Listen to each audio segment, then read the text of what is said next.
look, it's a very special day today. It's Christmas. We're with the minstrels, so we're going to give you a special treat. Any song you like, we're going to do. What would you like?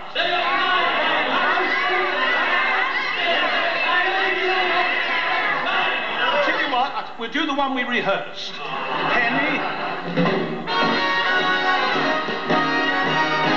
Oh, I'd like you to help me with a funny little song. I can't sing the melody and all the words are wrong, but I'll go on and keep singing this song just as long as you're by my side. Oh, we ain't got a barrel of money.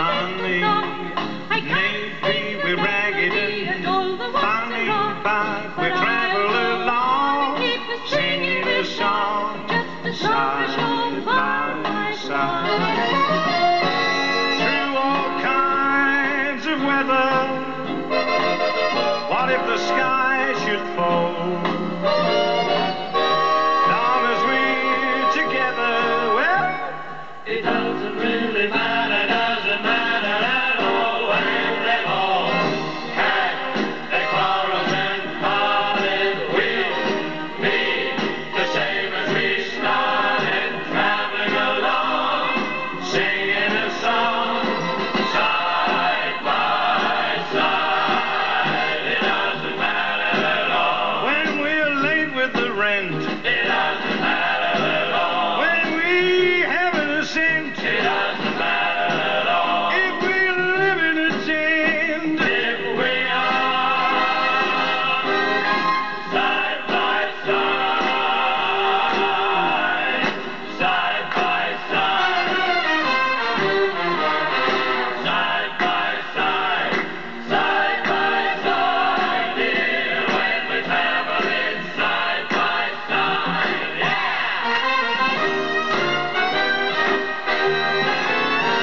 When we're traveling side by side, yeah!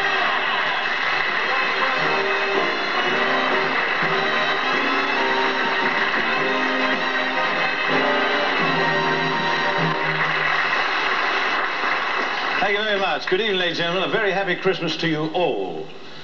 I've just finished the presents. What a job. You know, trying to think out the people to suit the present. I sent a vacuum cleaner to Dusty Springfield. I sent a pair of shoes to Sandy Shore. I sent some pipe tobacco to Harold Wilson, got it back yesterday with a polite thank you note. I didn't know it was Rhodesian tobacco. We have a secretary that works at our office. She's worked there for about 10 days in the past 5 years. I bought her a chair. She's getting so heavy. And people send me cigars. Now, I got a few cigars. I got this one here, look. That was from Bernard Bresslaw. This one here, that's from Charlie Drake. I got one here from my agent. He smoked 10% of it. I don't know where he gets these from, but they've got tyre marks on them. You know, I send cigars. I've known the minstrels for such a long time, and every year I send a box of cigars to Tony Mercer. Now, he gives them to Di Francis, and Di Francis doesn't smoke. He gives them to John Bolter. And John Bolter, he gives them to me. I forgot to send them last year, and the four of us didn't speak for 3 months. But the hardest part nowadays are the children. You know, when our kids were small, my Anthony, when he was a kid, he was just like other children, you know, horrible. I remember saying to him once, I said, Anthony, I want to give your mother a big surprise. Now, what can we put in her stocking? He said, what about another leg? And at this time, Anthony, he picked up some awful swear words. And we couldn't understand where he got them from, because in those days we didn't have television. And he couldn't have got it from home because the rooms at home are soundproof. And anyway, I was very worried about this swearing. I mean, if I took him up to London, he used to really embarrass me. He used to stand outside the pub door. I remember once I was having a drink. I was having this drink this day with Eric Sykes, and he kept opening the door and shouting out things like, Dad, can Mum have the key of the bread bin? And one day he came out with such a word, the landlord had a parrot, and this parrot fainted.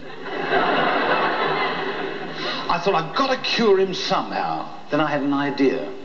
I took him into a big store in Oxford Street, and there was Father Christmas. So while Anthony was looking at some toys, I went over to Father Christmas. I said, Father, I said, can I have a word with you? He said, yes. I said, look, my kid's name is Anthony Bygraves.